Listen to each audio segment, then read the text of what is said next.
वरदान क्लासेज में आपका स्वागत है। हमारा राजस्थान कक्षा 7 भाग 2 जिसका अध्याय नंबर 2 है खनिज एवं ऊर्जा संसाधन क्या है।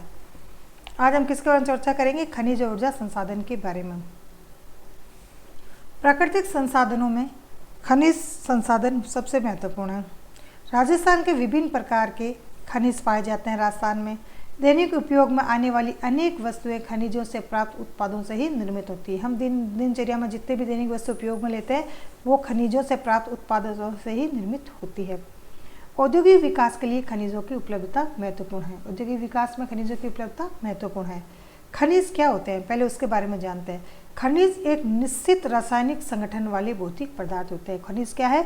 एक निश्चित रासायनिक संगठन वाले भौतिक पदार्थ होते हैं जिन्हें खानों से खोदकर निकाला जाता है, जैसे सीसा, जस्ता, चूना, पत्थर, अभ्रक, कोयला, तांबा, लोहा, खनिज, तेल इत्यादि। तो खनिज से हम क्या समझे कि एक निश्चित रासायनिक संगठन वाले भौतिक पदार्थ होते हैं जो खानों से खोद के निकाले जाते हैं।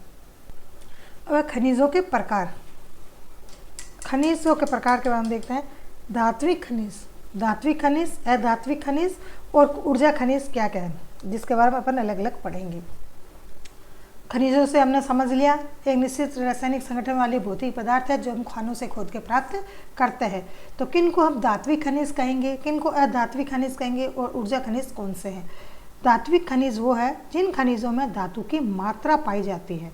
जिन खनिजों में धातु की मात्रा पाई जाती है उन्हें हम धात्विक खनिज कहते हैं। इन खनिजों को गलाकर नवीन उत्पाद तैयार किया जा सकता है।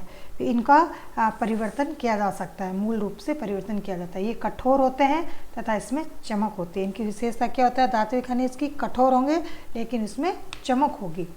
अधात्विक खनिज, जिन खनिजों में धातु की मात्रा नहीं पाई जाती उन्हें अधात्विक खनिज कहते हैं। अधात्विक अ लगते ही मतलब हो गया उसमें धातु की मात्रा नहीं पाई जाती। ये प्रकृति में जैसे मिलते हैं उनका वैसे ही उपयोग कर लिया जाता है, अर्थात इसमें किसी प्रकार का कोई बदलाव नहीं किया जाता। ऊर्जा खनिज किसे कहेंगे? जिन खनिजों से हमें ऊर्जा प्राप्त होती है उन्हें ऊर्जा खनिज कहते हैं, जैसे कोयला, पेट्रोलियम, प्राकृतिक गैस। ये ऊर्जा के अपने स्रोत है। ये जिस रूप से हमें प्राप्त होते हैं खनिजों के रूप में, उससे हमें ऊर्जा प्राप्त होती है। अब धात्विक खनिज में किसको माना है? लोह अयस्क, मैग्नीज, सीसा, जस्ता, चांदी, तांबा, ये सारे किस्म आते हैं धात्विक। इनको गला के इनका नया रूप दिया जाता है इनको, और ये कठोर भी है और इनमें चमक भी है। अधात्विक जिस रूप में पाया गया है उसको उसी रूप में इसका प्रयोग कर लिया जाता है, जैसे चूना पत्थर है, जिप्सम है, संगमरमर है, अभ्रक है, रॉक फास्फेट, घिया पत्थर, नमक, बलुआ पत्थर। ये ऊर्जा स्रोत में किसको माना गया है? कोयला, खनिज तेल और प्राकृतिक गैस। ये अपने ऊर्जा खनिज के रूप में इनको माना गया है। राजस्थान का वॉलेस्टोनाइट, जस्पर, सीसा, जस्ता, इसमें एकाधिकार है, यानी ये उत्पादन में ये से राजस्थान में ही उत्पादित होते हैं। एकाधिकार है इन खनिजों का। वॉलेस्टोनाइट, जस्पर, सीसा, जस्ता, इनका राजस्थान में एकाधिकार है। संगमरमर, ग्रेनाइट, कोटा स्टोन, बलुआ पत्थर, चांदी, जिप्सम, रॉक फास्फेट, कैल्साइट, बॉलक्ले, घिया पत्थर, तांबा के उत्पादन में भी राज्य क्या है? अग्रणी है। राज्य इस क्षेत्र में भी अग्रणी है। खनिजों की उपलब्धता एवं उत्पादन में राजस्थान का अरावली पर्वतमाला क्षेत्र सर्वाधिक महत्वपूर्ण है। यानी जितने भी खनिज पदार्थ अपने जो उत्पन्न होते हैं वो अरावली पर्वतमाला के क्षेत्र में उपलब्ध होते हैं। देश का अधिकांश सीसा जस्ता राजस्थान में ही उत्पादित होता है। देश का जो अधिकांश सीसा जस्ता कहाँ मिलता है? हमारे राजस्थान में ही उत्पादित होता है। इसके उप उत्पाद के रूप में चांदी, कैडमियम भी प्राप्त होता है। सीसा जस्ता है ना मूल रूप में, और इसका उप उत्पाद के रूप में क्या प्राप्त होता है? सीसे जैसे चांदी और कैडमियम। देबारी उदयपुर में, देबारी कहाँ है क्षेत्र? उदयपुर में स्थित है, में जस्ता शोधक संयंत्र लगाया हुआ है। और चंदेरिया कहाँ है? चित्तौड़गढ़ में सीसा जस्ता शोधक संयंत्र स्थापित है। देखो देवारी में सिर्फ जस्ता है ना, और चंदेरिया चित्तौड़गढ़ में सीसा जस्ता शोधक संयंत्र स्थापित है। अब हम नक्शे के द्वारा समझने का प्रयास करेंगे कि किस क्षेत्र में किस क्षेत्र में अपना कौन सा खनिज है का वितरण क्षेत्र कौन कौन सा है वो देखते हैं अपन। खनिजों का वितरण, सबसे पहले अपन देखते हैं सीसा जस्ता। सीसा जस्ता का उत्पादन कहाँ सबसे ज़्यादा हो रहा है? अपना उदय जावर क्षेत्र, उदयपुर का जावर क्षेत्र है। आप ध्यान रखें, देबारी है वो भी उदयपुर में है, जावर उदयपुर में है, चंदेरिया चित्तौड़गढ़ में है। इन क्षेत्रों के नाम ध्यान रखें, कई बार पूछ लिया जाता है। सबसे पहले अपन देखते हैं कि सीसा जस्ता कहाँ उत्पादित हो रहा है। तो ये अपना उदयपुर, भीलवाड़ा और राजसमंद, ये अपना उदयपुर है, भीलवाड़ा और राजसमंद, इस क्षेत्र में क्या से अपना उत्पादन होता है? सीसा जस्ते का उत्पादन होता है। उदयपुर हो गया, इधर राजसमंद आ गया और ये भीलवाड़ा, ये क्षेत्र क्या है? पूरा किसके लिए है? सीसा जस्ता उत्पादन के लिए है। इसका उपयोग सीसा जस्ते का किस लिए किया जाता है? अम्ल बैटरी, सुरक्षा उपकरण बनाने में, सौंदर्य प्रसाधन के रूप में और रंग उद्योग में इसका सीसे जस्ता का उपयोग किया जाता है। अब है तांबा। तांबा खेतड़ी, मूलस्थान खेतड़ी, झुंझुनू, खेतड़ी, अलवर और सीकर। जो तांबे का उत्पादन का होता है खेतड़ी झुंझुनू से अपन लेते हैं, अलवर में और सीकर में। अब इस तांबे का क्या उपयोग किया जाता है? विद्युत तार उपकरण बनाने में और बर्तन बनाने में तांबे का उपयोग किया जाता है। लौह अयस्क, लौह अयस्क का जगह किस जगह उत्पादित होता है? जयपुर वाला, जो जयपुर है, सीकर है और झुंझुनू है। जयपुर, सीकर और झुंझुनू, ये वाला जो बेल्ट है इसमें किसका उत्पादन किया जाता है? लौह अयस्क का। लौह अयस्क का प्रयोग कहाँ किया जाता है? मशीनरी में, रेलवे पटरी में और भवन निर्माण में इनका प्रयोग किया जाता है। चांदी, चांदी का उत्पादन कहाँ आता है? उदयपुर और राजसमंद में माना है। चांदी का उत्पादन कहाँ है? उदयपुर और ये राजसमंद, यहाँ दोनों जगह चांदी का उत्पादन वाला बेल्ट है। ये उदयपुर और राजसमंद, यहाँ चांदी का उत्पादन होता है। चांदी का उपयोग कहाँ किया जाएगा? आभूषण बनाने में, सिक्के बनाने में और सजावटी वस्तुएं बनाने में चांदी का प्रयोग किया जाता है। अब अगला है खनिज का नाम जिप्सम।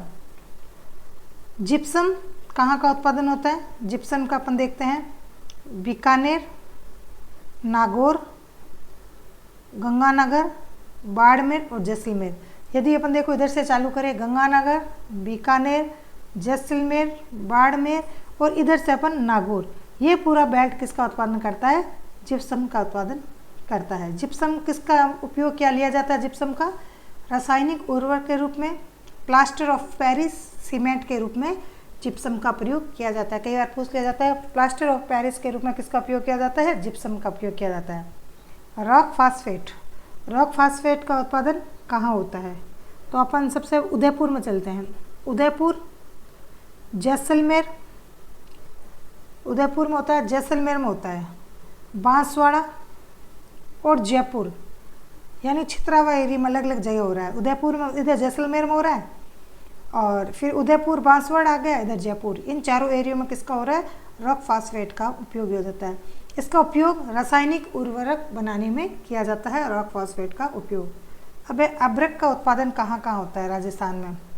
अब्रक के लिए अपन जाते हैं भीलवाड़ा, अजमेर और जयपुर।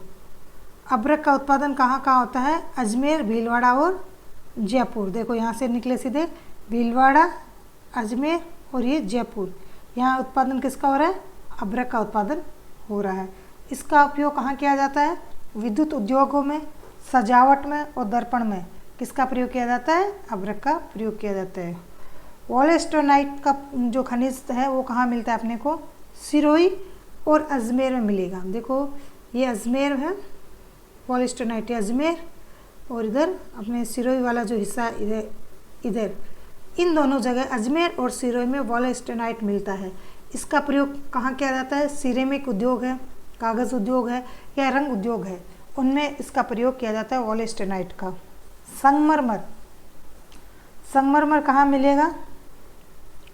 नागौर में है। एक तो अपने नागौर में संगमरमर है। नागौर, राजसमंद उदयपुर, बांसवाड़ा, चित्तौड़गढ़, सिरोही, कोटा, यानी ये भी सब जगह अलग अलग क्षेत्र में है फैला हुआ संगमरमर। नागौर आया, नागौर से अपन उसके आसपास के एरिया सीधा कहाँ चलते हैं, सीधा सिरोही आते हैं। देखो नागौर, सिरोही, सिरोही के बाद अपना बांसवाड़ा, चित्तौड़गढ़, उदयपुर, ये वाला एरिया आ गया। और इधर कोटा, इधर कोटा वाला क्षेत्र यहाँ मिलेगा।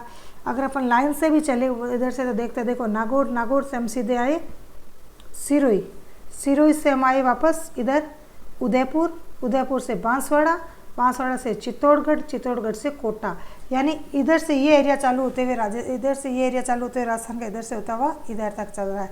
ये सारा बेल्ट किसके लिए आया, संगमरमर के उत्पादन के लिए। संगमरमर का किस लिए मतलब प्रयोग होता है, किसमें प्रयोग होता है, उपयोग होता है, भवन निर्माण में, मूर्ति निर्माण में और कलाकृतियों में संगमरमर का निर्माण होता है।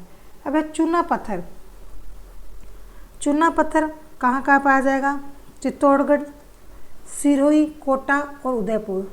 चूना पत्थर कहाँ मिल रहा है, जैसे देखो अपना चित्तौड़गढ़ देखते हैं सब, चित्तौड़गढ़, चित्तौड़गढ़ के बाद सीधा आता है अपन सिरोही, चित्तौड़गढ़, सिरोही और उदयपुर, उदयपुर के बाद कोटा। इन सब जगह में किस कौन सा मिल रहा है, चूना पत्थर मिल रहा है। चित्तौड़गढ़, सिरोही, कोटा, उदयपुर। सीमेंट, इसका काम कहाँ होता है, चूने पत्थर का काम सीमेंट बनाने में, और सीमेंट बनाने में या निर्माण कार्य करने में अपन चूने पत्थर का काम लेते हैं। ग्रेनाइट, ग्रेनाइट का प्रयोग ग्रेनाइट कहाँ मिलता है अपने को, जालोर, जैसलमेर, पाली और सिरोही। जैसलमेर देखो इधर, जैसलमेर, जालोर, जालोर और इधर इधर देखो पाली आ गया, सिरोही आ गया और ये जैसलमेर आ गया। देखो ये सीधा बेल्ट चलता है। इधर देखो ये वाला अपन जोड़ते हुए चल रहे हैं ताकि थोड़ा समझने में इजी हो। ग्रेनाइट देखो जैसलमेर से इधर चालू हुआ, जैसलमेर, जालोर, सिरोही और ये पाली, ये आसपास तीनों, ये तीनों जिले जुड़े हुए हैं और इधर ये जैसलमेर, यहाँ ग्रेनाइट मिलता है। इसका उपयोग किया जाता है भवन निर्माण और मूर्ति निर्माण में। इस प्रकार हमारे खनिज पदार्थों राजस्थान के विभिन्न जिलों में वितरित रूप से हमें मिलते हैं। अब है ऊर्जा संसाधन क्या है। ऊर्जा संसाधनों को हम दो भागों में बांटते हैं, परंपरागत ऊर्जा संसाधन और गैर परंपरागत ऊर्जा संसाधन। परंपरागत ऊर्जा संसाधनों में कोयला है, खनिज तेल और प्राकृतिक गैस आती है। कोयला, खनिज तेल और प्राकृतिक गैस, ये एक बार उपयोग में ले जाने बाद सदा के लिए समाप्त हो जाती है। ऊर्जा के गैर परंपरागत संसाधनों में परमाणु ऊर्जा, पवन ऊर्जा, सौर ऊर्जा और बायोमास इत्यादि आते हैं। इनका उपयोग बार बार किया जा सकता है। कहने का मतलब है परंपरागत ऊर्जा एक बार यूज लेने के बाद वो समाप्त हो जाएगी, लेकिन गैर परंपरागत ऊर्जा स्रोतों को हम लगातार सतत रूप में इसका उपयोग कर सकते हैं। ऊर्जा के परंपरागत संसाधन के बारे में जानते हैं अपन। कोयला, कोयला कितने प्रकार का बताया है, 4 प्रकार का। कौन कौन सा, एंथ्रेसाइट, बिटुमिनस, लिग्नाइट और पीट, ये 4 प्रकार के कोयलों के नाम हैं। एंथ्रेसाइट, बिटुमिनस, लिग्नाइट एवं पीट। सबसे उत्तम किस्म का कोयला किसको माना है, एंथ्रेसाइट को माना है। एंथ्रेसाइट कोयला उत्तम किस्म का होता है। राजस्थान में कौन से प्रकार का कोयला पाया जाता है, लिग्नाइट प्रकार का कोयला राजस्थान में पाया जाता है। राजस्थान में जो कोयला पाया जाता है वो कौन से प्रकार का है, लिग्नाइट प्रकार का कोयला है। यह कोयला किस क्षेत्र में पाया जाता है राजस्थान में, पलाना, बीकानेर में, पलाना, बरसिंहसर, कपूरडी, कपूरडी का है बाड़मेर, मेड़ता रोड, नागौर, जैसलमेर क्षेत्र में ये मिलता है। ये बीकानेर, बाड़मेर और नागौर जैसलमेर क्षेत्र में मिलेगा। बीकानेर में कहाँ, पलाना, बरसिंहसर, बाड़मेर में कपूरडी, नागौर में मेड़ता रोड। राजस्थान का पहला super thermal power station Suratgarh Shri Ganganagar में है। राजस्थान का पहला super thermal power station Suratgarh Shri Ganganagar में है। कोटा, कालीसिंध, कालीसिंध का है झालावाड़ जिले में, कालीसिंध नदी पे। छबड़ा, बारां में कोयले पर आधारित ताप विद्युत संयंत्र स्थापित है। कोयले पर आधारित ताप विद्युत संयंत्र कहाँ कहाँ स्थापित है, कोटा में है, कालीसिंध झालावाड़ में और छबड़ा बारां में आधारित क्या है, ताप विद्युत संयंत्र। बाड़मेर के गिरल में लिग्नाइट आधारित ताप विद्युत संयंत्र है। लिग्नाइट आधारित ताप विद्युत संयंत्र कहाँ स्थापित है, बाड़मेर के गिरल में। बाड़मेर के गिरल में क्या है, लिग्नाइट आधारित ताप विद्युत संयंत्र स्थापित है। अब है खनिज तेल एवं प्राकृतिक गैस। खनिज तेल और प्राकृतिक गैस का हम जानते हैं। जैसलमेर बेसिन, बाड़मेर, सांचौर बेसिन और बीकानेर नागौर बेसिन में खनिज तेल पाया जाता है। खनिज तेल वाला एरिया कौन कौन सा है राजस्थान में? जैसे जैसलमेर, बाड़मेर, बाड़मेर, जालोर, सांचौर वाला जो है, बीकानेर, नागौर बेसिन, इस क्षेत्र में खनिज तेल पाया जाता है। गोटारू, कमलीताल, तनोट, मनिहारी टिब्बा, रामगढ़, राजेश्वरी, डांडेवाला आदि में प्राकृतिक गैस के भंडार मिले हैं। इन क्षेत्रों में क्या मिला है? प्राकृतिक गैस के भंडार मिले। कहाँ कहाँ मिले हैं? गोटारू, कमलीताल, तनोट, मनिहारी टिब्बा, रामगढ़, राजेश्वरी, डांडेवाला आदि में प्राकृतिक गैस के भंडार मिले हैं। सादेवाला कहाँ है? जैसलमेर में। सादेवाला जैसलमेर में जगह का नाम है सादेवाला। बागेवाला कहाँ है? बीकानेर में। बस बीकानेर जोड़ लेना कन्फ्यूजन हो तो। ऐश्वर्या मंगला कहाँ है? बाड़मेर में। यहाँ खनिज तेल पाया जाता है। खनिज तेल कहाँ मिला है? सादेवाला जैसलमेर, बागेवाला बीकानेर, ऐश्वर्या मंगला बाड़मेर। इनमें कहाँ क्या मिला है? खनिज तेल पाया गया है। जैसलमेर में ये जगह है रामगढ़, बारा में अंता, धौलपुर में प्राकृतिक गैस आधारित विद्युत ग्रह। अब आपको एग्जाम में पूछ लिया जाए कि प्राकृतिक गैस आधारित विद्युत ग्रह कहाँ स्थापित है, तो जैसलमेर में रामगढ़, बारा में अंता और धौलपुर में। इन तीन जगह क्या है? प्राकृतिक गैस आधारित विद्युत ग्रह है। अपने यहाँ बाड़मेर में रिफाइनरी लगी है। तो ये सारा क्या है? ये खनिज तेल और प्राकृतिक गैस के भंडार अपने इस राजस्थान, पश्चिमी राजस्थान की तरफ मिले हैं अधिकतर। जल विद्युत क्या है? हमने कोयला पढ़ा, खनिज तेल पढ़ा, परंपरागत ऊर्जा। अब जल विद्युत के बारे में अपन पढ़ते हैं। जल विद्युत का ऊर्जा संसाधन में प्रमुख स्थान है। राजस्थान में चंबल नदी घाटी परियोजना के अंतर्गत गांधी सागर, राणा प्रताप सागर से जल विद्युत उत्पन्न की जाती है। जल विद्युत कहाँ से उत्पादन की जा रही है? गांधी सागर बांध है और राणा प्रताप सागर बांध, वहाँ से जल विद्युत उत्पन्न की जा रही है। बांसवाड़ा जिले में माही बजाज सागर बांध का है अपना, बांसवाड़ा जिले में माही बजाज सागर परियोजना से भी जल विद्युत की प्राप्ति हो रही है। यानी किस किस जगह से हो रही है? गांधी सागर, राणा प्रताप सागर, है ना। और तो यहाँ क्या है? चंबल नदी पर बने हुए ये बांध सागर है। और बांसवाड़ा के माही बजाज सागर परियोजना भी इसमें जल विद्युत ऊर्जा उत्पादन कर रही है। कुछ बहुउद्देशीय नदी घाटी परियोजनाओं से भी राजस्थान को विद्युत उत्पादन में हिस्सा प्राप्त हो रहा है, जैसे भाखड़ा नागल व्यास परियोजना। इससे भी हमारे राजस्थान को जल विद्युत प्राप्त हो रहा है। अब है ऊर्जा के गैर परंपरागत साधन कौन कौन से हैं? अभी तक अपन ने क्या पढ़ा था? परंपरागत स्रोत संसाधन। अब गैर परंपरागत संसाधन के बारे में पढ़ते हैं। परमाणु ऊर्जा। परमाणु ऊर्जा रावत बाटा परमाणु ऊर्जा संयंत्र देश का दूसरा परमाणु विद्युत संयंत्र है, जो चित्तौड़गढ़ जिले के रावत बाटा में स्थित है। रावत बाटा कहाँ है? चित्तौड़गढ़ जिले में है। जो परमाणु ऊर्जा है संयंत्र लगा हुआ है, जो देश का दूसरा परमाणु विद्युत संयंत्र है। यह पहला अत्याधुनिक तकनीक प्रौद्योगिकी से बनाया गया संयंत्र है, रावत बाटा चित्तौड़गढ़। पवन ऊर्जा। राजस्थान का भौतिक स्वरूप और जलवायु पवन ऊर्जा के लिए सर्वाधिक उपयुक्त है। वर्तमान में जैसलमेर, प्रतापगढ़, जोधपुर, बाड़मेर आदि जिलों में पवन आधारित विद्युत ग्रह स्थापित किए गए हैं। कहाँ कहाँ किए गए हैं? जैसलमेर, देखो जैसलमेर, बाड़मेर, जोधपुर ये हो गए। और एक जो था प्रतापगढ़, यहाँ क्या किया गया है? पवन चक्कियों की स्थापना भी की गई है, जो पवन ऊर्जा का उत्पादन कर रही है। बायोगैस। राजस्थान में पशुपालन प्रमुख व्यवसाय होने के कारण बायोगैस संयंत्र लगाए गए हैं। उदयपुर, जयपुर सहित अनेक जिलों में छोटे छोटे बायोगैस संयंत्र स्थापित किए गए हैं। कहाँ कहाँ? उदयपुर में और जयपुर में। राजस्थान सरकार द्वारा बायोगैस संयंत्र स्थापित करने हेतु अनुदान भी दिया जाता है। जो कोई भी बायोगैस संयंत्र स्थापित करना चाहेगा उसको राजस्थान सरकार अनुदान भी देती है। इसका उपयोग घरेलू ऊर्जा के रूप में किया जाता है। बायोगैस का उपयोग कहाँ किया जाता है? घरेलू ऊर्जा के रूप में किया जाता है। सौर ऊर्जा। राजस्थान एक गर्म प्रदेश है, जलवायु कैसे है? गर्म है इसकी, अतः सौर ऊर्जा का अधिकतम उपयोग संभव है। इससे सौर ऊर्जा उत्पादन की संभावना बढ़ जाती है। सौर ऊर्जा का उपयोग ऊर्जा संयंत्र, street light, solar cooker, water heaters आदि में इसका उपयोग किया जाता है। राज्य सरकार द्वारा ऊर्जा चालित छत है, सौर ऊर्जा संयंत्रों एवं घरेलू उपकरणों पर वित्तीय सहायता देकर उनके उपयोग को बढ़ावा दिया जा रहा है। बाडला एक जगह है जोधपुर में, देश में सबसे बड़े सोलर पार्क की स्थापना की गई है। देश में सबसे बड़े सोलर पार्क की स्थापना कहाँ की गई है? बाडला जोधपुर। बाडला जोधपुर में देश के सबसे बड़े सोलर पार्क की स्थापना की गई है। हमारे पास खनिज संसाधन एवं परंपरागत ऊर्जा संसाधन सीमित मात्रा में उपलब्ध है। लाखों वर्षों की भूगर्भिक प्रक्रिया के द्वारा खनिज बनते हैं। हमें खनिजों के अनियमित दोहन पर नियंत्रण करना चाहिए और ऊर्जा के प्रयोग में सावधानी बरतनी चाहिए और इसके अपव्यय को भी रोकना चाहिए। एक शब्द आता है एस्क। क्या है? एस्क प्राकृतिक रूप से पाया जाने वाला पदार्थ जिसे धातु प्राप्त की जा सके, उसको क्या कहते हैं? हम एस्क बोलते हैं। अभ्यास प्रश्न देख लेते हैं। धात्विक खनिज समूह की पहचान, यानी धात्विक खनिज कौन से हैं जिसे नया रूप देके बनाया जा सके? सीसा, तांबा और लोहा।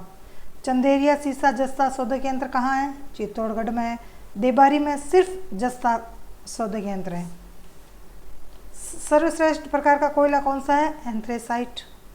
ऊर्जा के परंपरागत संसाधन कौन से हैं? कोयला है, खनिज तेल है, प्राकृतिक गैस है। ये क्या है? परंपरागत ऊर्जा संसाधन के अंतर्गत आते हैं। ऊर्जा के गैर परंपरागत साधनों के नाम कौन से हैं? परमाणु ऊर्जा, पवन ऊर्जा, सौर ऊर्जा, बायोगैस आदि है। दो धात्विक खनिज, चांदी है जो उदयपुर राजसमंद में पाई जाती है, तांबा खेतड़ी जो अलवर सीकर वाले एरिया में पाया जाता है। इस प्रकार आज का हमारी ये टॉपिक आज कंप्लीट हुआ। आप हमारी वरदान क्लास को सब्सक्राइब करें, लाइक करें, शेयर करें और अगले हम नेक्स्ट लेके वीडियो आपके सामने आएंगे। Thank you.